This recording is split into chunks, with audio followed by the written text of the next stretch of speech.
Instagram, a paz do Senhor Jesus pessoal do YouTube, a paz do Senhor Jesus pessoal do Meet, a Maria Oliveira, Arimateia, Tiago, Daniel, amém, a paz do Senhor Jesus a todos, a paz do Senhor Jesus para quem vai acompanhar aí a aula pelo áudio, né, nos grupos de WhatsApp, amém, glória a Deus, amém. Hoje a gente vai falar sobre Isaías 64, né, a gente já tá aí na reta final do livro de Isaías, essa semana, com a graça de Deus, a gente finaliza mais um livro, o livro de Isaías, o nosso livro 19.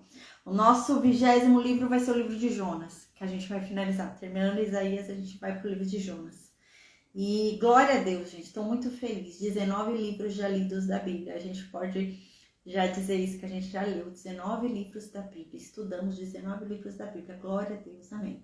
E cada livro que a gente lê, cada livro que a gente entende, né? Cada livro que a gente estuda, é um degrau que a gente vai subindo cada vez mais próximo de Deus, compreendendo cada vez mais o caráter dele, quem ele é, a mensagem dele, né?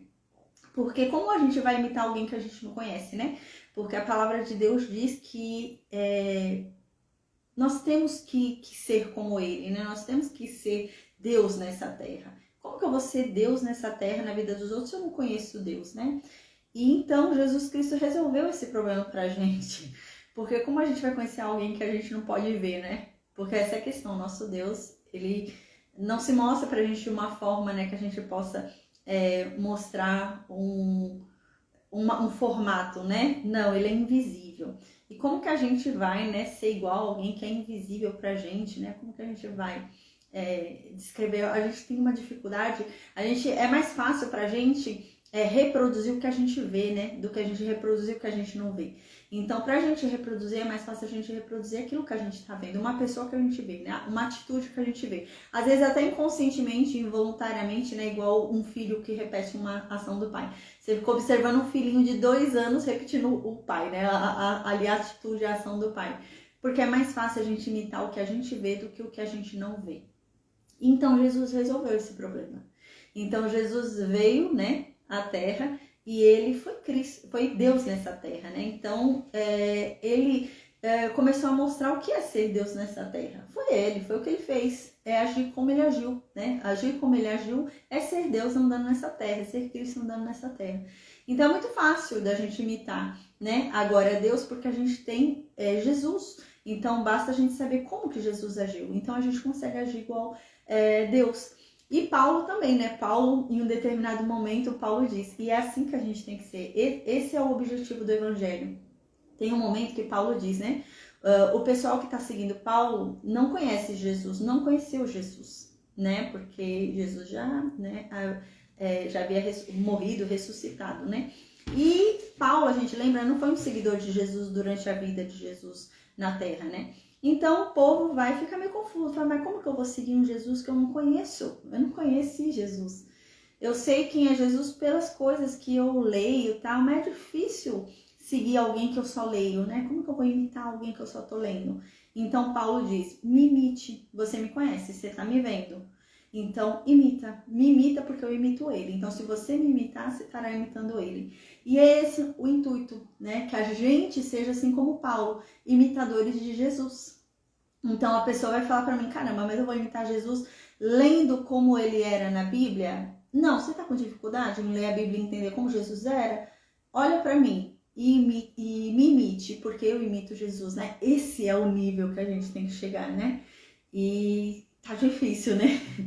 Tá difícil da gente encontrar alguém nesse nível. Mas é esse nível que a gente tem que alcançar. É esse nível que a gente tem que ser. O nível de Jesus, ao ponto de ser como Paulo. Você não conheceu Jesus? Você não conhece Jesus? Então me imite, porque eu imito a ele. Então observe as coisas que eu faço, que você vai conhecer ele, através das minhas atitudes, através dos meus passos, através das minhas palavras, através de tudo que eu faço, você vai ver Jesus fazendo. Então, através de mim, você vai conhecê-lo, porque eu sou ele manifestado em ações. Uau! Né? E a gente tem que chegar nesse nível. A gente tem que ser assim como Paulo. E Paulo era um homem normal, como a gente. Paulo era um homem de dores, um homem sofrido, né? Então, ele era como a gente. Não é impossível chegar nesse nível que Paulo chegou, né? de a gente ser como Cristo. Me imitem que eu sou como Cristo, né? Então, amém. Amém. Eu vou orar agora, então depois da oração a gente começa a estudar o capítulo 64 do livro de Isaías, amém? O capítulo 64 é um capítulo muito importante, vem vindo no contexto que a gente já estava falando, né? Ali, de que é um povo que está clamando a Deus, é um povo que se denomina como um povo de Deus e requer que Deus faça algo. E Deus não se reconhece como um povo dele. Deus fala, não, vocês se intitulam como meu povo, mas vocês não me obedecem. Vocês se intitulam como meu povo, mas vocês estão em plena desobediência comigo. Vocês querem que eu haja a favor de vocês, a paz da Seara. Vocês querem que eu haja a favor de vocês, mas vocês descumpriram a aliança. Amém. Vocês descumpriram a aliança que vocês fizeram comigo. Vocês estão do jeito que vocês estão por culpa de vocês, não é por culpa minha. Não é problema meu, não foi um problema meu, foi um problema de vocês. Vocês pecaram e merecem estar aí, né? E é dentro desse contexto que a gente tá? Onde o povo tá querendo que Deus se manifeste, porque eles se declaram um povo de Deus. E Deus tá falando, vocês são hipócritas. Vocês abrem a boca para falarem que vocês são um povo meu, mas as atitudes de vocês são contrárias ao que vocês dizem. Vocês abrem a boca para falar, o meu Deus tem que agir na minha vida. E Deus então diz, eu não sou mais governador da vida de vocês. Porque vocês já não são mais um povo que se chame pelo meu nome. Vocês já não são mais meus, um povo meu. Então, se vocês querem que eu haja na vida de vocês, se arrependam dos pecados de vocês e mudem, né? A paz, Senhor Jesus, Ricardo, amém. Falando do México, amém. Então mudem se vocês querem que eu haja na vida de vocês, né? Então é dentro desse contexto que tá no capítulo 64, tá bom? Então, amém. A gente vem vindo desse contexto. Eu vou retomar daqui a pouquinho, lembrar onde a gente parou, tá? O capítulo 65 é um capítulo também muito importante, gente, pra gente estudar, que vai vindo na pegada do capítulo 64. O capítulo 65, ele vai falar sobre o reino milenar, né? Então, ele vai falar sobre o reino de paz e de justiça que vai haver de Jesus aqui nessa terra. Mas a questão é que o reino milenar de Jesus, né? O mal ainda não vai ter sido destruído, porque Satanás vai estar preso. Então, o mal não foi destruído ainda, né? Mas Satanás vai ficar preso por 1000 anos. E realmente vai ser um reinado de paz e de justiça. Mas o mal não foi destruído. E eu vou explicar isso na aula de amanhã. O mal não foi destruído. E isso vai fazer uma diferença para quando Satanás for solto. Porque a Bíblia diz que depois de 1000 anos, né, do reino de paz e de justiça ali de Jesus, Satanás vai ser solto. E ele vai andar pela terra para tentar corromper mais pessoas. E diz que ele vai corromper. Então diz que esses que ele corromper vão lutar contra os santos, vão lutar contra os salvos, tá? Então é que o mal vai ser totalmente destruído. Aí sim o mal vai ser destruído de uma vez por todas. E então, né, todos nós, né, eu vou explicar isso na aula de amanhã, todos nós receberemos um corpo incorruptível e iremos para outra terra, onde não haverá mal nenhum, tá? Então a gente vai ver isso, que extraordinário. A aula de amanhã é bem legal, porque a gente vai ver que ainda sem Satanás, a humanidade se corrompe. Até sem Satanás, né? Mesmo que Satanás esteja lá preso, como a humanidade de alguns ainda vai estar caída, porque os santos ressuscitados vão estar com o corpo incorruptível. Mas os outros, que eu vou explicar amanhã, né, que vão estar aqui na Terra, não. Vão continuar procriando, etc, né? Então, e eles ainda vão ter aquela natureza pecaminosa.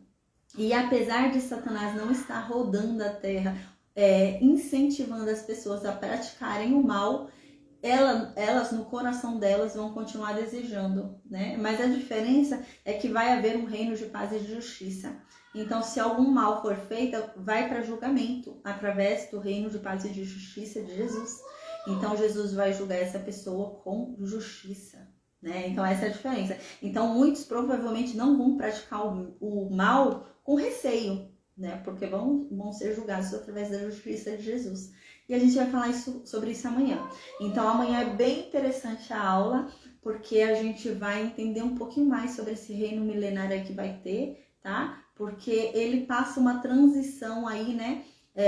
Do tempo de hoje, onde nós temos Satanás rodeando aqui a terra, né? E os demônios e tal, para nos incentivar a pecar, né? para essa transição em um lugar onde não vai ter mais Satanás, nem os demônios e nem o mal em si. Há uma transição onde no meio disso vai ter o reino milenar. E a gente vai falar sobre isso amanhã. É bem interessante, tá, gente? A aula de amanhã. A aula de hoje também vai seguindo nesse contexto aí para apontar para esse objetivo aí do reino milenar, tá? Eu vou orar agora, amém? E a gente começa então a falar sobre o capítulo 64. Amém. Deus, obrigada, Pai. Obrigada por mais um dia, Senhor. Obrigada pelo teu amor, pela tua graça, pela tua misericórdia, Pai. Amém. Deus, perdoa, Pai. Perdoa os nossos pecados, Senhor. Perdoa a nossa fraqueza, a nossa iniquidade, a nossa transgressão. Porque tu, Pai, o Senhor é o Deus que perdoa. O Senhor um dia disse isso para Moisés. O Senhor é o Deus que perdoa a iniquidade, a transgressão e o pecado. O Senhor, meu Deus, é um Deus que se alegra por um pecador arrependido, que o recebe com alegria, Deus. E obrigada, Pai, por isso, Senhor. Amém. Oh, Deus, obrigada por tamanho amor, Deus, por nos resgatar todos os dias das nossas trevas, Senhor. E que assim seja, Pai, que o Senhor nos continue, Pai, nos abençoando com a tua benignidade, para que venhamos, Pai, a desfrutar de tempos bons, Senhor. Nos ensina a contar os nossos dias. Guia os nossos passos, Senhor, que a sua luz ilumine o nosso caminho, endireita as nossas veredas, Senhor. Nos torna conhecedores da tua verdade, Senhor. Porque se nós conhecermos verdadeiramente quem tu és, se nós conhecermos verdadeiramente do teu caráter e da tua palavra, do teu evangelho, da tua mensagem, nós a seguiremos, nós a cumpriremos, nós seguiremos em obediência, Pai, porque tudo que nós mais queremos é contemplar a tua face, contemplar a tua glória, Senhor, e andar na tua presença. Não há um outro lugar onde queiramos estar senão junto a ti, Deus. Então, Pai, nos ensina, Senhor, venha falar aos nossos ouvidos, ao nosso coração e às nossas mentes e nos transforme através da Tua palavra, Senhor, que ela penetre em cada um de nós, Pai, nos convencendo dos nossos pecados, nos levando ao verdadeiro arrependimento e à verdadeira transformação. Amém, Deus, nos purifica, nos lava da nossa imundície, Senhor, que venhamos a ser santificados por Ti, Senhor. Nós consagramos a Ti as nossas vidas, Senhor. Nós escolhemos a Ti, Deus. Oh, Senhor, se um dia nós fizemos algum pacto com Satanás e com o mundo dele, se algum dia demos alguma permissão, nós renunciamos neste momento, porque nós não queremos ter pacto com ele. Nós queremos servir apenas a um Senhor e é o Senhor, Deus. Então, Senhor, em nome de Jesus, vem e toma posse do que é teu. Toma posse das nossas vidas, toma posse das nossas casas, da nossa família, porque a Tua palavra diz que o justo santifica a sua casa, Senhor. Então, Deus, vem, Pai, e santifica o nosso lar, abençoa os nossos filhos, Pai, abençoa a nossa família, Senhor, em nome de Jesus, Pai, amém.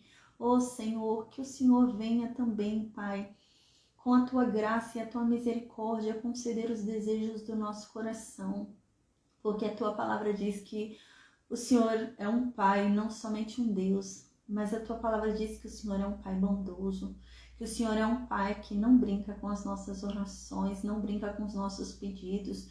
O Senhor disse que tudo aquilo que nós pedíssemos com fé nos seria dado, meu Deus, para a honra e glória do Teu nome. O Senhor um dia disse que jamais brincaria conosco e se pedíssemos pão, jamais o Senhor nos daria pedra, mas nos daria exatamente aquilo que pedíssemos, Senhor. Amém. Então, Deus, em nome de Jesus, Senhor, que o Senhor sonde os nossos corações, porque Tu és aquele que nos conhece desde o ventre da nossa mãe. O Senhor é aquele que está atento a cada fio de cabelo em nossa cabeça. O Senhor sabe a contagem deles, Deus. Tamanha é a percepção que o Senhor tem ao nosso respeito. Tamanha é a importância que nós temos a Ti, Senhor. Nós estamos diante de Ti, o Senhor nos conhece com detalhes, Senhor, e obrigada a Ti por isso. Então, Deus, em nome de Jesus, que o Senhor, pela Sua infinita misericórdia e graça, nos conceda os desejos da nossa alma. A Tua palavra diz que, antes mesmo de nós abrirmos a boca, o Senhor já sabe aquilo que falaremos, Senhor. A Tua palavra diz que o Senhor é um Deus que desvenda as nossas lágrimas, os nossos gemidos e que tudo é compreensível diante de Ti. A Tua palavra diz que o Senhor jamais rejeita um coração quebrantado. A tua palavra diz que o Senhor ama aquele que se humilha a ti, e o Senhor, meu Deus, o exalta, porque o Senhor, meu Deus, se compadece, Pai. Então, Deus, em nome de Jesus, tenha compaixão de nós, para confortar os nossos corações, trazer paz às nossas almas, nos alegrar, Deus, porque os dias têm sido maus, mas nos ensina, Senhor, nos ensina a contar os nossos dias com sabedoria. Nos ensina, Senhor, a tua alegria, a tua mansidão, a tua paz. Nos ensina, Senhor, a tua longanimidade, Pai. Amém. Que venhamos a desfrutar, Senhor, das tuas bênçãos ainda nessa terra, Deus. Em nome de Jesus, Senhor. Amém. Nós ansiamos pela eternidade, Pai, pela tua recompensa grandiosa, mas nós também, meu Deus, desejamos que sejamos abençoados ainda nessa terra e possamos ter um pouco, meu Deus, de alívio na nossa alma. Então nos ajuda, Senhor, cura as nossas feridas, cura os nossos traumas, Deus, nos liberta das nossas trevas. Vem, Deus, então nos purifica, Senhor, nos perdoa, Pai. Purifica os nossos corações, nos dê um coração segundo o seu, Deus.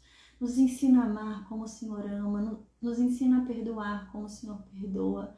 Nos ensina a sermos Deus nessa terra, sermos Cristo nessa terra, Deus.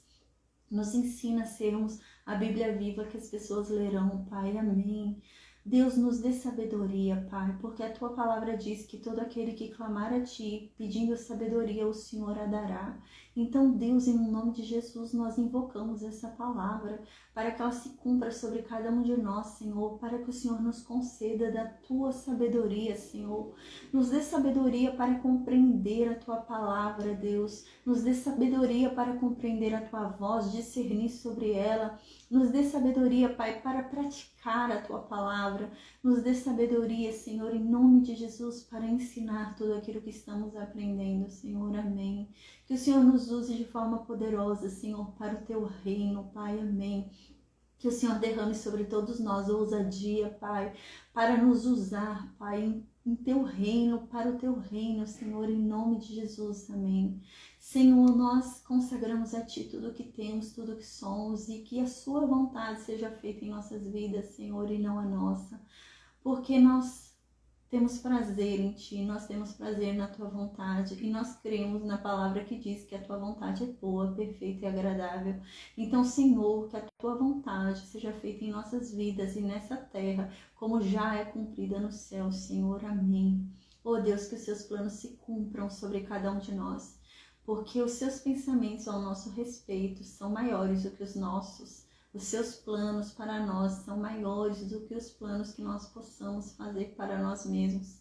E é nisso que nós cremos e por isso nós confiamos em Ti, para que os Seus planos se realizem, Pai, para que a Tua vontade seja feita, porque nós sabemos que os Seus pensamentos ao nosso respeito são pensamentos de paz e não de guerra, são pensamentos de vida e não de morte. Então, Deus, não há um lugar melhor para estarmos senão na Tua presença e descansando debaixo de Tuas asas, Senhor, porque Tu és o nosso porto seguro, Senhor. Em Ti esperamos, Senhor. Nós não somos daqueles que esperam na medicina, nós não somos daqueles que esperam em homens, nós não somos daqueles que esperam em dinheiro, em riqueza, em poder. Nós somos daqueles que esperam em Ti, Deus. Depositamos em Ti toda a nossa esperança, Pai, porque aquele que espera em Ti jamais é decepcionado, Senhor. E é nisso que nós cremos, amém. Que tudo cooperará para o nosso bem, até o mal que experimentarmos, que vivermos, cooperará para o nosso bem, porque assim foi na vida de José, e é assim o que a Tua palavra nos promete, e é nisso que nós cremos, Senhor. Então que a Tua vontade seja feita sobre cada um de nós, Senhor. Nos transforme conforme o Teu querer, Senhor. Em nome de Jesus, Senhor. Amém. Que o Senhor nos proteja de todo mal, que o Senhor nos guie, Senhor, pelas Tuas águas tranquilas, com mansidão, porque se o Senhor vier conosco, Senhor, se o Senhor esticar para conosco a Tua paciência, andar conosco de mãos dadas, Senhor, nessa caminhada nós não temeremos mal algum, Senhor, porque Tu estás conosco. Ainda que tenhamos que passar pelo vale da sombra da morte, nós não temeremos nada, porque o Senhor estará conosco. O Senhor é aquele que nos protege. E se Deus é por nós, quem será contra nós?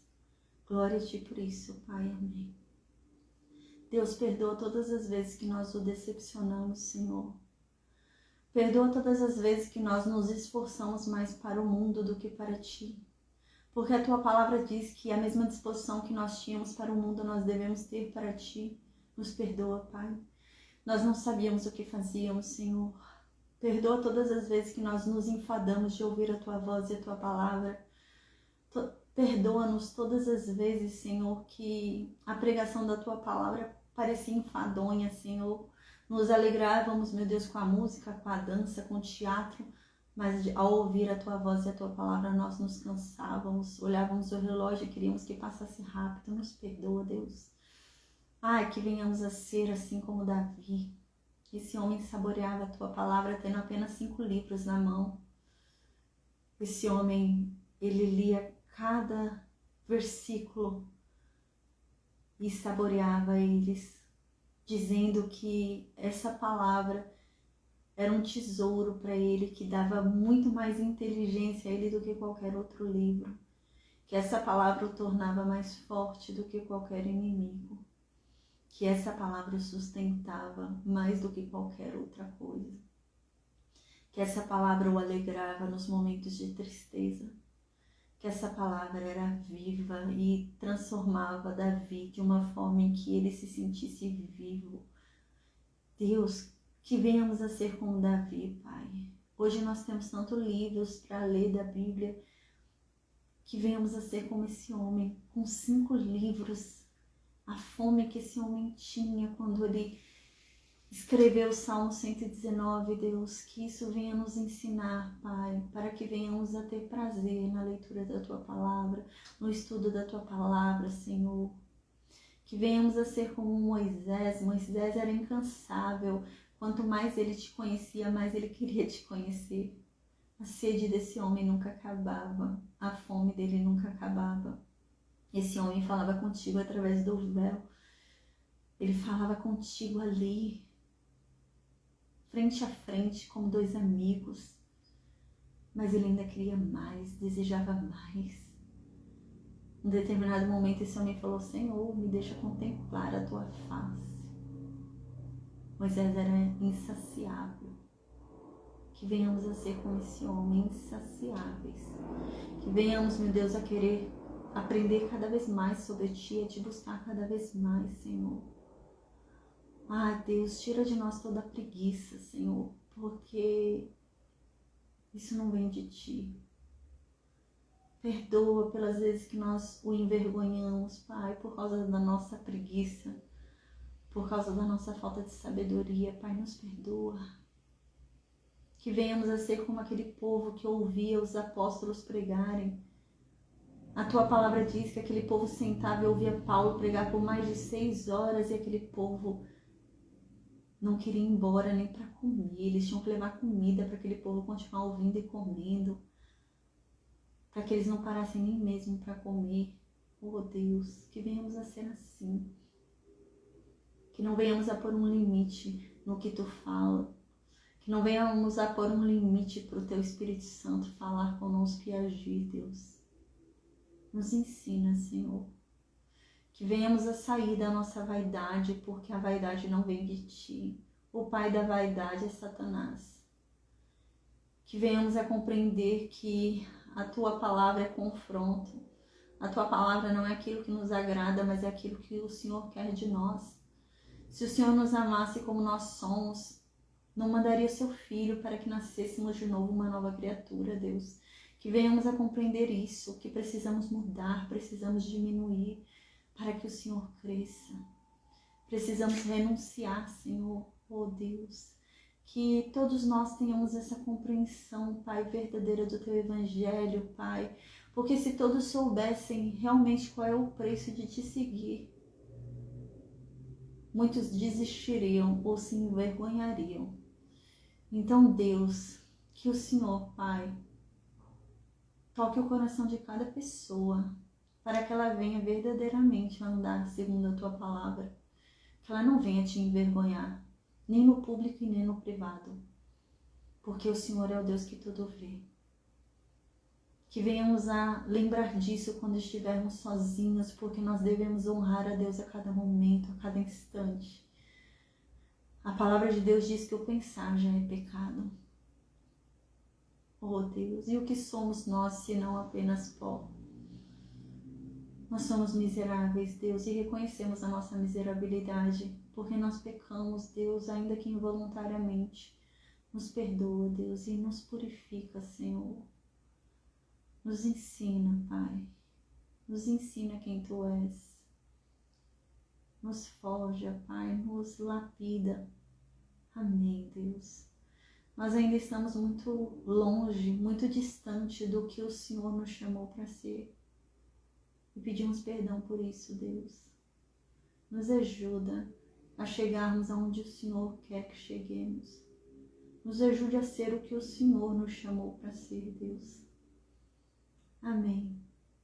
Porque só Tu podes, Deus, nós por nós mesmos não podemos nada. Mas se temos a Ti, nós temos tudo, Deus. Amém. Que o Senhor nos proteja de todo mal, Pai. Que o Senhor continue nos dando a provisão de cada dia. Que nada nos falte. Que o Senhor supra todas as nossas necessidades, Senhor. Em o nome de Jesus. Amém. Amém. Amém. Glória a Deus. Ixi, o Facebook saiu.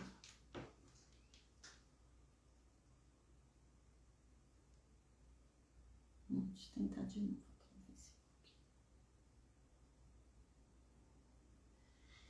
Amém, amém. Glória a Deus, gente. Então, a gente vai falar agora sobre Isaías 64, tá? Então, vamos lembrar. Primeiro eu vou tirar uma dúvida. Já a Ciara tinha tido essa dúvida, ela tinha me perguntado na última aula de Isaías 63, né? A aula de Isaías 63, no versículo 19, termina assim, ó. Há muito que somos um povo sobre o qual não exerces o teu domínio, sobre o qual não se invoca o teu nome, né? Então, o que Deus está querendo dizer aqui? O que o povo está querendo dizer aqui, na verdade, né? Isaías que está falando como se fosse o povo da época de Daniel, né? Isaías faz uma oração a Deus, um clamor a Deus, como se ele fosse o povo que vivia lá na Babilônia, né, cativo. E ele então diz isso no versículo 19. Há muito que somos, ele reconhece, a gente lembra, né, que ele reconhece o pecado, né, fala, na verdade nós somos pecadores, o Senhor se afastou de nós porque nós estamos em pecado, nós o desapontamos, tá? E dentro dessa perspectiva é que Isaías fala no versículo 19, há muito que somos um povo sobre o qual não exerces o teu domínio, sobre o qual não se invoca o teu nome, né? Então, o que ele está querendo dizer aqui de uma forma mais simples, né? Já faz muito tempo, Deus, que o Senhor não governa sobre nós. Porque, na verdade, há muito tempo nós não somos um povo pelo qual se invoca o teu nome. Ou seja, há muito tempo nós não somos reconhecidos como um povo de Deus. É isso que Isaías está querendo dizer aqui. Então, Isaías está falando, Deus, na verdade, faz muito tempo que o Senhor não governa sobre nós. Faz muito tempo. Mas a verdade é que faz muito tempo que nós não somos reconhecidos como um povo de Deus. Nós não levamos mais o seu nome. Faz muito tempo. Que ao olharem pra gente, ninguém diz que nós somos seus, porque nós o envergonhamos, né? É aquela pessoa que diz que é crente, mas não age, né? Diz que é cristão e não age como cristão. É isso que estava acontecendo aqui, tá? Então, o que ele queria dizer aqui, né? Aí no dia, na quinta-feira, né, na aula do capítulo 63, eu dei um exemplo, eu até falei, o exemplo que ele está querendo dizer aqui é como um povo que se chama pelo nome de Deus, entende? É esse exemplo, né? Há muito você não é um povo que se chama pelo nome de Deus. Aí a Jaciara perguntou para mim, ai Bruna, mas não entendi, né? Eu dei exemplo até do segundo livro de Crônicas que fala isso, né? Eu não lembro agora o capítulo, eu não anotei o capítulo e o versículo. Mas no segundo livro de Crônicas fala isso. Ali com quando Salomão tá ali montando o templo, né, tal, então Deus fala isso ali para Salomão. Se o meu povo, que se chama pelo meu nome, se humilhar, orar a mim, eu ouvirei a voz deles e atenderei as orações deles, né? E a Bíblia fala muito sobre isso. é um povo que se chama pelo meu nome, né? Então a Bíblia diz que para que a oração seja ouvida, é necessário que esse povo seja chamado pelo nome de Deus. Então a Jaciara foi e falou, olha, mas eu entendia quando eu lia que o povo estava clamando a Deus, o povo estava orando a Deus, o povo estava pedindo algo para Deus, né? E eu falei, não, eles não estão pedindo algo para Deus, porque na verdade eles estão se chamando pelo nome de Deus, né? Então, o que acontece? Se, por exemplo, a Bíblia falasse um povo que chama a Deus, então ele está chamando a Deus, um povo que chama a Deus, né? Então, o povo que está orando, está chamando a Deus, Deus, vem aqui, me ajuda. Ele está chamando a Deus, né? Vem aqui, Deus, me ajuda, eu preciso de você, Deus, vem aqui e me socorre, né? Mas não é isso que a Bíblia diz. A Bíblia diz um povo que se chama pelo nome de Deus. Então, a diferença é o ser, né? Então, no exemplo anterior, era um povo que chama a Deus, que chama pelo nome de Deus. Então, o povo está chamando pelo nome de Deus. Então, o povo está falando, Deus vem, nos socorre, Deus vem, nos ajuda. No segundo exemplo, é um povo que se chama pelo nome de Deus. Eles não estão chamando a Deus, eles estão se chamando pelo nome de Deus. Ou seja, eles estão se identificando como parceiros, como ligados a algo, entendeu? É que nem quando você fala, é a Maria, mulher de João. Você está conectando a Maria a João. É nesse sentido, tá? Então, o que eles fazem? Eles querem ser conectados a Deus. É nesse sentido que Isaías está falando aqui. É um povo que se chama pelo nome de Deus. Então, é um povo que quer ser conectado a Deus.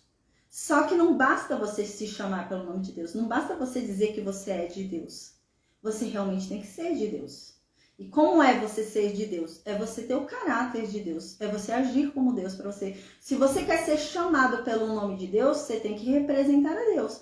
Porque você quer ser chamado pelo nome dele, então represente a ele. É nesse sentido. Mas é isso que Isaías está falando aqui. A gente está querendo que Deus nos governe. Deus seja o nosso governador. Mas há muito tempo a gente não é um povo dele. Aqui é no sentido de, por exemplo, o rei lá da Inglaterra, né? E a gente aqui, um povo brasileiro. O rei lá da Inglaterra vai poder governar aqui o povo brasileiro? Não, porque nós não somos um povo dele. Ele pode governar somente o povo dele, da Inglaterra. É nesse mesmo sentido que Isaías está usando para o povo. O povo quer que Deus governe eles, mas há muito tempo eles não estão debaixo do reinado de Deus. Eles saíram. Eles decidiram ficar debaixo de outro reinado. Eles decidiram ficar debaixo de outras coisas, mas não do reinado de Deus. Não decidiram mais se submeter às ordens de Deus. Eles saíram. E agora querem que Deus governe sobre eles? Deus não vai governar. É nesse sentido que Isaías vem falando. Então, Isaías fala aqui nesse capítulo isso, tá? Isaías diz, então, no versículo 19, há muito que somos um povo sobre o qual não exerces o teu domínio. Ou seja, há muito tempo a gente já não é mais um povo governado por Deus. Também, há muito tempo é que a gente não invoca o teu nome, há muito tempo nós não somos um povo sobre o qual se invoca o seu nome, há muito tempo nós não somos reconhecidos como um povo de Deus. A gente não age como um povo de Deus, né? A gente diz que é um povo de Deus, mas não age como um povo de Deus. Há muito tempo. É nesse sentido, tá? A gente lembra que Isaías vem denunciando muito isso, né? Desde o capítulo 40, Isaías vem falando isso, né? Vocês são um povo que fala, né? Mas vocês não agem de acordo com o que vocês dizem. Vocês vão e cumprem as festas, vocês vão lá e cumprem os dízimos, vocês vão lá e cumprem isso e aquilo outro, mas vocês não fazem de coração, vocês não me obedecem, vocês acham que estão enganando a quem, né? É nesse sentido. E Isaías vem vindo nesse mesmo sentido, que se eles querem que Deus haja, eles precisam mudar. Como que você quer que Deus governe sua vida se você não põe o governo da sua vida na mão dele?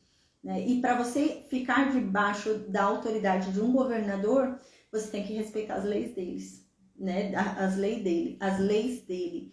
E é nesse sentido, o povo quer ficar debaixo do governo de Deus, mas eles querem ser revoltados à lei de Deus. Então não dá certo. Para você ser beneficiado pelo governo de um rei sobre a sua vida, você tem que obedecê-lo. Né? Se a pessoa tá lá na Inglaterra, tem o rei lá na Inglaterra, a pessoa vai e não obedece as leis. descumpre as leis, ele não vai ser beneficiado, ele não vai ser benquisto, né? E é nesse sentido, esse povo está querendo que Deus governe sobre eles como um rei, mas eles não se põem debaixo, né, das ordens de Deus, eles não querem cumprir, eles só querem cumprir o que convém, o que não convém não quer fazer não. É nesse sentido que eles estão, tá? Então agora a gente vai aqui, né? Então a questão era essa, a dúvida era essa, né? Eles não estão chamando a Deus, eles se chamam como um povo de Deus. É pior ainda, né? É um povo, apesar que a Bíblia diz que Deus abomina até a oração do ímpio, né? Então eles se chamam pelo nome de Deus, eles se dizem um povo de Deus. É hipocrisia, entendeu? A partir de agora a gente vai ver realmente esse cenário, onde a gente começa a ver os fariseus se desenhando, tá? Começa a ter esse desenho aí, que a gente vai entender mais pra frente lá com Jesus, mas a gente começa a observar isso se desenhando, né? Parece esses fariseus já começam a surgir, tá? E é nesse sentido mesmo, que é uma grande hipocrisia, né? Vocês vão ver isso agora, porque eles se acham tão santos por se falarem como um povo de Deus, que eles vão, quando chega alguém que eles julgam ser menores do que eles falam, não toque em mim, que eu sou santo. Não toque em mim, que eu sou mais santo que você, eu sou de Deus. Você vê que já começa a surgir ali a instituição farisaica, tá? Então, é nesse sentido que vem agora, tá? Então, vamos lembrar o que estava acontecendo na aula passada? Na aula passada, a gente lembra que eles tinham avistado Jesus, né, os vigias ali. Lembra que na aula anterior, os vigias que estavam em cima da muralha, eles deviam clamar noite e dia sem parar, né? E quanto mais eles clamavam, quanto mais eles proclamavam a reconstrução de Jerusalém e a recompensa dos justos, mais perto estaria da pessoa que faria isso vir, que é Jesus, né? Quanto mais eles falassem, mais perto estaria. Então era para eles fazerem de uma forma incansável, sem parar ali, clamando, avisando, né, o que ele vai fazer. Ó, esses muros de Jerusalém vão ser erguidos, Jerusalém vai ser reconstruída. Olha, os que andarem na justiça vão ser recompensados. E eles tinham que proclamar isso sem parar, que a gente explicou sobre isso, né? Então, nesse meio tempo, a gente lembra que a Bíblia diz assim, não deixem aquele que vai cumprir descansar. Ou seja, Jesus, não deixem aquele que vai cumprir, né, a reconstrução, a restauração de Jerusalém e a restauração do seu povo, né, não deixem ele descansar. Não deem descanso para ele até que ele cumpra o que ele prometeu. E a Bíblia diz isso, a gente lembra, né? No capítulo 62, né? Então diz, não deem a ele descanso, continuem proclamando o que ele vai fazer até realmente a pessoa cansar. Sabe aquela pessoa que, sei lá, meu marido vai e fala que vai arrumar o chuveiro do banheiro e aí demora. Eu falo, caramba, você não falou que arrumar o chuveiro do banheiro? Você falou que arrumar o chuveiro do banheiro. E fico todo dia falando. Então ele se embarca, ai meu Deus, deixa eu arrumar logo isso. É nesse sentido que a Bíblia diz. Pra gente ficar falando que Jesus prometeu que ia fazer, pra não dar descanso a ele, pra que ele volte logo e faça. Então, dentro desse contexto, a gente lembra que começou o capítulo 63. Aí no capítulo 63, os vigias que estavam ali, em cima da muralha de Jerusalém, esses que estavam proclamando sem parar, vem uma figura vindo, né? Uma figura vindo com a roupa ensanguentada. E essa figura vem de Edom, a gente lembra, tá? Então a gente falou sobre isso, que simboliza ali Jesus vindo como um guerreiro, né? Vencendo ali todos os inimigos e a roupa dele ensanguentada, porque ele teve que fazer isso sozinho, tá? Então, dentro desse contexto, a gente lembra que Isaías fala sobre quando ele olha para o futuro, ele vê essa figura vindo como o vencedor dos inimigos do povo de Deus, né? E aquele que teve que fazer isso sozinho, porque não havia quem fosse com ele, ele teve que, por isso que ele estava tão ensanguentado, que não havia quem tivesse com ele teve que fazer essa luta sozinho. Então, ao mesmo tempo que ele começa a falar sobre isso, Isaías começa então a relembrar as coisas que Deus já fez. Então, Isaías começa a falar, cadê aquele Deus, né? Isaías começa a questionar, cadê aquele Deus que um dia foi por nós e abriu o mar vermelho? Cadê aquele Deus que um dia falou conosco no Monte Sinai? Cadê aquele Deus que fez tantos prodígios e sinais? Onde ele está? A gente está aqui na Babilônia, né? A gente lembra que é um lance profético, né? Isaías não estava lá na Babilônia, mas ele prega para 170 e poucos anos depois.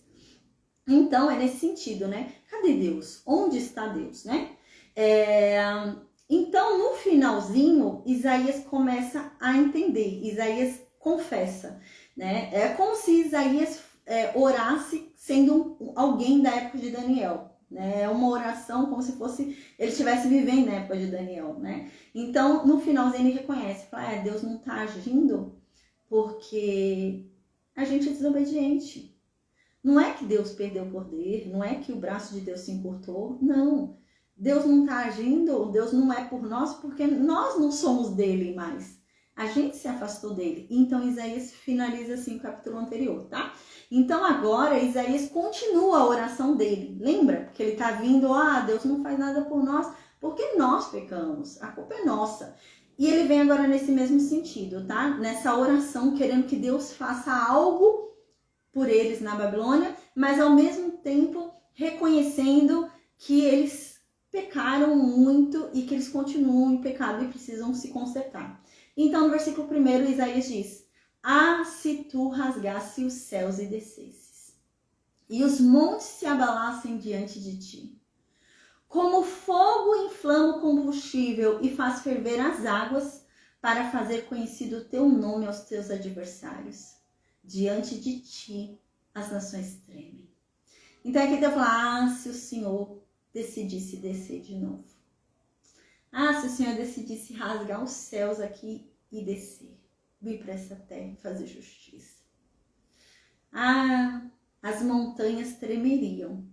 Ele está lembrando da cena que ele descreveu na aula passada. Ele está relembrando de Deus descendo sobre o Monte Sinai.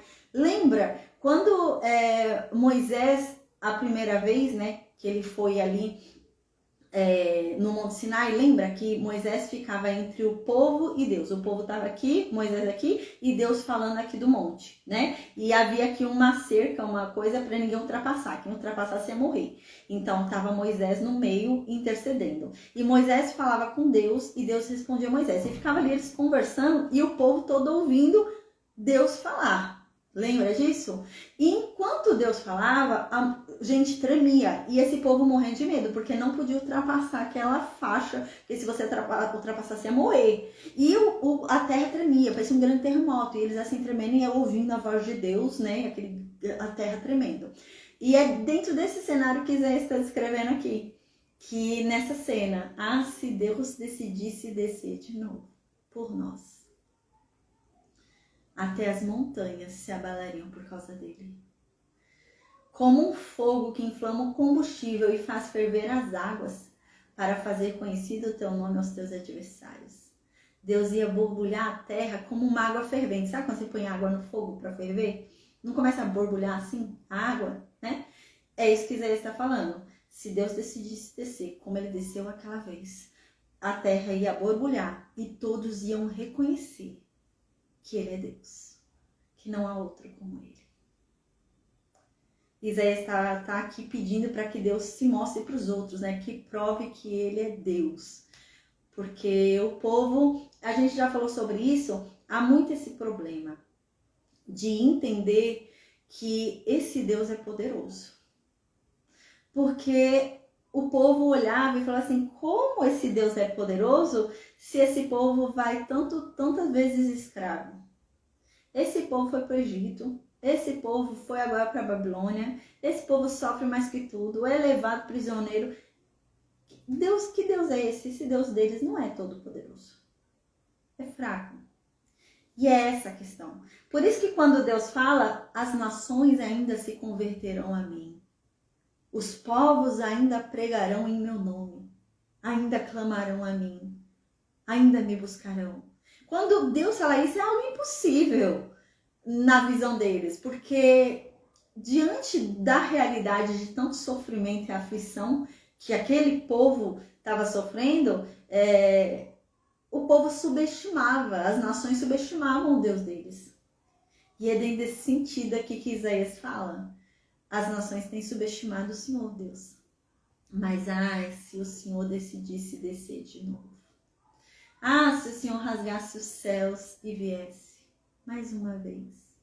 As montanhas iam tremer, a terra ia borbulhar que nem água fervente. Deus, ia se tornar conhecido aos seus adversários. e todas as nações iam tremer diante de ti, não iam te menosprezar mais, né? Eu falei agora você, e a música que a gente ouviu também fala você, né? Como Deus sendo você, né? Uma vez eu já ouvi a pessoa falando assim, como que você chama Deus de você? É pecado, é Senhor, como você vai chamar Deus de você? Gente, Deus se preocupa com coisas mais sérias do que eu chamar Deus de você. Primeiro que Deus quer ter intimidade conosco, né? Então, e outra, Deus não quer hipocrisia. Às vezes você está chamando Deus de Senhor, mas não está praticando a caridade, não está praticando a justiça. Tá ali, como Deus falou num capítulo que a gente estudou, né? Às vezes a pessoa tá ali fazendo jejum e tá saindo no tapa com alguém, tá? Chega um parente para pedir ajuda, se esconde. Tá praticando jejum ali, mas não dá uma comida àquele que pede, não dá uma roupa de frio àquele que tem frio. A questão é o você? Não, né? É muito além disso. Então aqui continua no versículo 3. Quando fizestes coisas terríveis que a gente não esperava, Deus, o Senhor desceu. E diante do Senhor os montes se derreteram. Ele está lembrando daquele cenário que eu acabei de falar. Quando Deus desceu e eles ouviam a voz de Deus, né? É isso. O Senhor fez coisas terríveis que a gente nem esperava quando o Senhor desceu. E diante da tua presença até os montes tremiam. A gente lembra que saía fumaça, gente. Foi uma cena realmente. Era um negócio ali, né?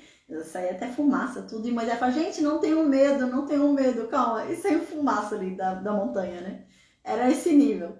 E então a gente lembra que Deus falava, quando Deus falava, tremia a terra. Parecia uma voz de trovão. E então o povo ficou com medo. Aí o povo falou, ai Moisés, fala só você com Deus, a gente não precisa ouvir não, né? Aí no versículo 4, Isaías fala, desde os tempos antigos nunca se ouviu, nunca se havia sabido, o olho nunca viu um Deus que agisse em prol daqueles que esperam nele, exceto a ti. Que lindo. É bem uma oração mesmo a Deus, né? Olho nenhum nunca viu um Deus que agisse em prol daquele que esperasse nele. Nenhum olho nunca viu. Nenhum olho nunca viu, né? Senão o Senhor. Nenhum ouvido nunca ouviu um Deus que agisse em prol daqueles que nele esperam. Não se é sabido em toda a história. Não se tem nada histórico guardado sobre um Deus que age a favor daqueles que nele esperam. A não ser o Senhor, Deus. O Senhor sempre age a favor daquele que no Senhor espera. Aí no versículo 5, Isaías continua. Tu vens ao encontro daquele que se alegra e pratica justiça. Aí aqui ele diz, não basta esperar. Não basta ter esperança. Não basta crer, né? Porque crer até os demônios creem. Não basta crer. Não basta esperar em Deus. Deus vai ao encontro daquele que pratica a justiça. Se não pratica a justiça, Deus não vai ao encontro. Então aqui está dizendo. Ele vem ao encontro daquele que se alegra e pratica a justiça. Não pratica a justiça com má vontade. Ai, que saco, eu tenho que fazer isso. Não, se pratica a justiça com alegria. Com prazer em estar fazendo o que é certo. Esse sim vai ver o benefício de Deus a favor dele. Por ter esperado nele. Porque ele praticou a justiça com alegria. Então aqui diz, dos que em teus caminhos se lembram de ti. Durante a sua caminhada, Deus se lembra e Deus vai ao encontro daqueles que se lembram dele. Durante toda a caminhada, seja o que for. Dia de alegria, dia de tristeza, seja o que for. Mas se na sua caminhada você se lembrar de Deus, aqui está dizendo, se você praticar a justiça com alegria, você se lembrar de Deus, Deus agirá em favor daquele que nele esperar. Aí então aqui, Isaías fala, a gente está perdido. Lembra que Isaías está pregando como se ele estivesse na Babilônia?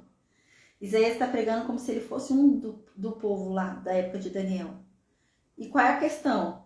Estão perdidos, porque eles pecaram, né? E é isso que Isaías está falando. Isaías está falando, Deus nunca decepciona aquele que espera nele. Desde que a pessoa pratique a justiça com alegria e se lembre de Deus nos seus caminhos, né? Busque agradar a Deus nos seus caminhos. Então aqui Isaías fala, a gente está perdido. Porque Deus se indignou com a gente, porque a gente pecou. E por muito tempo a gente tem pecado. Por muito tempo a gente tem estado nos nossos pecados. E ainda seremos salvos? E a gente ainda quer salvação? E a gente ainda quer exigir de Deus alguma coisa, alguma atitude? Sendo que a gente vem há muito tempo andando no pecado? Então no versículo 6, Isaías diz, todos nós éramos como pessoas impuras, e as nossas boas ações como um pano imundo. Gente, uau! Paulo fala isso no Novo Testamento, usa esse trechinho para falar lá no Novo Testamento, né? E é isso mesmo. Todos nós éramos como pessoas impuras. Nós nos julgávamos santos, mas todos nós éramos impuros. Todas as boas ações que a gente tanto se orgulhava em fazer, para Deus, era como um pano imundo. Não trazia a nossa salvação. Não comprava nada. A gente tão orgulhoso das nossas boas ações ali. Ai, olha como eu sou caridosa. Ai, olha tanto de coisa que eu faço. Para Deus é como um pano imundo. É isso que Isaías está falando. Nós murchamos todos como folhas que secam. A verdade é que os nossos pecados têm nos levado como vento. Eles estão em pecado, aí eles estão fazendo boas ações e estão se tendo como perfeitos. E é isso que ele vai começar a dizer aqui agora. Porque eles se julgam santos. Porque eles falam o quê? Eu sou um povo de Deus. Eu cumpro o Shabá. Eu faço meu sacrifício. Gente, lá na Babilônia, não era igual à Síria, né? A Síria é um pouco mais restritiva em respeito à religião. Mas a Babilônia, ela era livre com relação à religião. Então a Babilônia deixava os judeus cumprirem a religião deles, entende? Não era igual à Síria. A Síria não, a Síria já... Esse é o problema dos samaritanos que vai acontecer, né? Porque a Síria já tentava deturpar, fazer você esquecer, dar uma lavagem cerebral ali, né? A Síria. Mas a Babilônia não. A Babilônia, ela era bem liberal, bem livre. Deixava você adorar o Deus que você quisesse, para adorar o que Deus você quiser. Então ela deixava, não tinha problema dos judeus adorarem o Deus de Israel, deles irem lá sacrificar, não tinha problema não, na Babilônia, né? Mas a questão é que eles estavam se corrompendo por causa da Babilônia, né? Eles estavam se corrompendo em si mesmos. E aqui é isso que Isaías está falando. Isaías está falando, caramba, a gente sacrifica para Deus, a gente tenta cumprir rituais religiosos, a gente se diz um povo de Deus porque a gente cumpre rituais religiosos, orgulha tanto, e nesse meio tempo ela vai lá também, acha ofertar, né? Há um tempo até que acontece isso. Aí vai lá, comete pecado, não, deixa eu ir lá ofertar porque eu cometi pecado, né? Ficar dando um monte de oferta pelo pecado. Tá cometendo um monte de pecado, deixa eu ir lá, aí cometi de novo. Vai dando oferta pelo pecado, vai enchendo ali, né, o altar de oferta pelo pecado. E é isso que eles estavam fazendo. Eles estavam se dizendo um povo de Deus, se dizendo um povo religioso. Aí eles se achavam mais santos do que os babilônios. Porque eles falavam, não, meu Deus é santo, eu sou santo. Ah, eu sou mais santo que esses babilônios aí, ó, pra isso, essa perversão aqui, ó, tudo impuro. Tudo impuro, esses babilônios aí comendo carne de porco, tudo impuro. Mas eles lá cheios de pecados, acumulando pecados. E é isso que Deus está falando aqui. Vocês acham que as suas boas ações estão fazendo diferença para mim? Para mim é que nem um pano imundo as suas boas ações. Porque vocês estão murchando que nem folhas secas. Vocês estão sendo levados e carregados pelos pecados de vocês. Então, no versículo 7, Isaías fala: não há ninguém que invoque o nome de Deus. Não tem ninguém que se erga firmando-se em Deus. Por que foi, Deus, que o Senhor escondeu de nós a tua face? Por que foi que o Senhor nos deixou aos nossos próprios pecados? É aquela coisa que Davi fala, tem uma oração que Davi fala, né? Deus, não me entregue a mim mesmo. Faça o que o Senhor quiser comigo, me castigue, porque eu errei, eu pequei. Me lava, me purifica, me transforma, mas não me entrega a mim mesmo, porque meu coração é enganoso. Não me entrega a mim mesmo. Não deixa ser conforme a minha vontade. E é isso que o profeta está falando aqui. O profeta está dizendo, não tem ninguém que se erga firmando-se em Deus. Ninguém mais consegue erguer-se dessa situação deplorável que eles estão, invocando o nome de Deus e firmando-se nele. Ninguém mais. Aí então Isaías fala, Deus, porque o Senhor escondeu de nós a sua face. Porque o Senhor nos abandonou e nos entregou ao capricho dos nossos próprios pecados. Aí no versículo 8 então diz, mas agora, Deus, o Senhor é o nosso Pai. Lembra que na aula passada Isaías tinha falado isso? Deus, Jacó pode nos rejeitar. Abraão pode nos rejeitar. Isaac pode nos rejeitar, porque a gente está envergonhando eles. Mas o Senhor é o nosso Pai. Não nos rejeite o Senhor também. Que bonito, né? E agora vem vindo nesse mesmo sentido. Ele fala, mas Deus, o Senhor é o nosso Pai. Nós somos o barro. E o Senhor é o nosso oleiro. E todos nós estamos aqui nas suas mãos, Deus. Versículo 9, Isaías fala, não te irrites, Deus, de forma excessiva para conosco. Não conserve para sempre a lembrança dos nossos pecados. Olha para nós, Deus. Todos nós somos seus. Deus, aí no versículo 10 ele diz, Deus, as tuas cidades santas, elas estão desertas. Lembra que Jerusalém é só ruína? Não tem ninguém morando lá não, né? Nabucodonosor foi lá, destruiu tudo, queimou, né? Quebrou a casa, o templo, quebrou tudo. Tá tudo só ruína, a muralha, não tem mais nada. E é isso que ele está falando aqui. As suas cidades santas, Deus, estão desertas. Em um deserto se transformou Sião. Jerusalém foi reduzida a uma desolação. O nosso templo santo, Deus, o nosso esplendor, onde os nossos pais te louvavam, foi queimado pelo fogo. Tudo que nós tínhamos de mais precioso foi reduzido a ruínas. Gente, esse homem está falando isso, o templo estava de pele de boa, né? Quando ele estava falando sobre isso. Isso acontece 100 anos depois, uns 100 anos depois, né? Que é quando Nabucodonosor invade ali, queima tudo, né? É uns 100 anos, mais ou menos uns 100 anos depois. 170 anos é quando termina o cativeiro, né? Vai ficar 70 anos no cativeiro babilônico, mas tá uns 100 anos aqui pra gente já começar a estudar a Babilônia. E então esse homem tá falando sobre algo que vai acontecer 100 anos depois, gente. Parece algo impossível, né? Na época que esse homem tá pregando isso. Porque o templo tava lá normal, o povo de Jerusalém tava de boa, tá todo mundo tranquilo. Era a época do reinado de Ezequias, né? Fazia 10 anos, uns 10 anos que o povo do Reino Norte tinha sido levado pela Assíria. E ele já está prevendo que o templo vai ser queimado. Uau, né? Mas a gente lembra que é esse realmente o contexto. Do capítulo 40 em diante, é Isaías provando que Deus é Deus. Falando sobre coisas que nunca foram ditas, né? Nesse contexto, esqueçam as coisas passadas, porque eu farei coisas novas. Eu vou falar para vocês sobre coisas novas.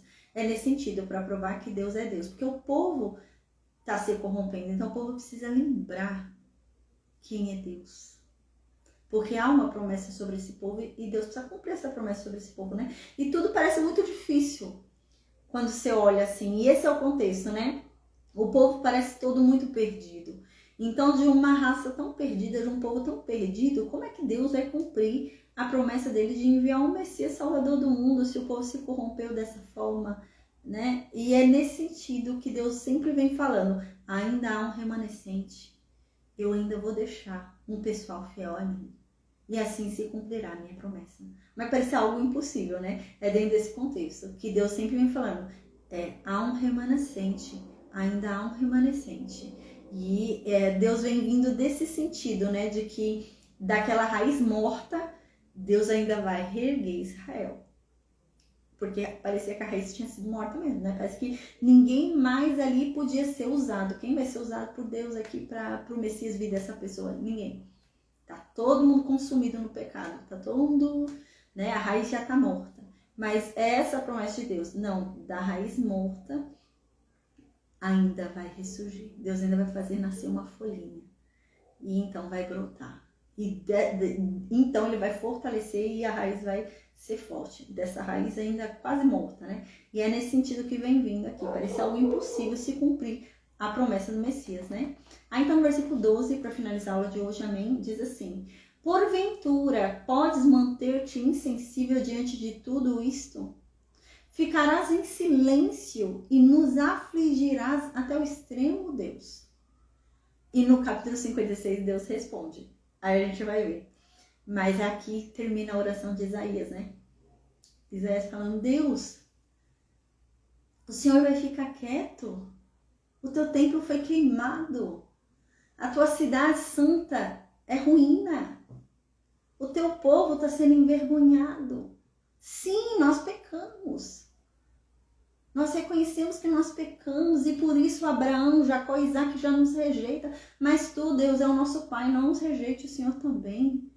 Porque o Senhor nos entregou o nosso próprio pecado, nos conserta, né? É nesse sentido que Isaías está vindo falando. Aí amanhã a gente vai ver a resposta de Deus, gente. A resposta de Deus fala sobre nós, sobre os gentios. A resposta de Deus é dura para Isaías. Não é boa, não. A resposta de Deus é dura. É bem dura para Isaías. Então, amém, gente. Amém. Glória a Deus. Gente, Deus nos abençoe e nos guarde. Amém. Alguém tem alguma dúvida? Maria, Arimateia, Tiago, Jaciara, Daniel, vocês têm alguma dúvida? Amém. A Maria não tem nenhuma dúvida. Amém, minha amiga. Deus te abençoe. Bom descanso, viu? Amém. Um beijo. Amém, Jaciara. Deus te abençoe também, viu? Um bom descanso. Amém. Um beijo. Até amanhã, com a graça de Deus. Amém. Amém. Arimateia também. Amém. Deus te abençoe, viu? Bom descanso. Amém. Até amanhã, com a graça de Deus. Amém. Daniel, Tiago, a paz do Senhor Jesus. Vocês têm alguma dúvida? Amém. O Daniel, eu acho que ele tá dormindo. Lá onde ele fala já é bem tarde agora, né? Deve ser 1h, 1h30 da manhã já. Deixa eu ver. Quem mandou isso? Ah, não. Tiago tá falando que tá tudo entendido. Amém, Tiago. Deus te abençoe, viu? Bom descanso também. Amém. Até amanhã, com a graça de Deus, pra gente continuar a nossa aula, tá bom? Amém. Deus abençoe a todos, viu? Um bom descanso e até amanhã. Amém. Com a graça de Deus. Amém.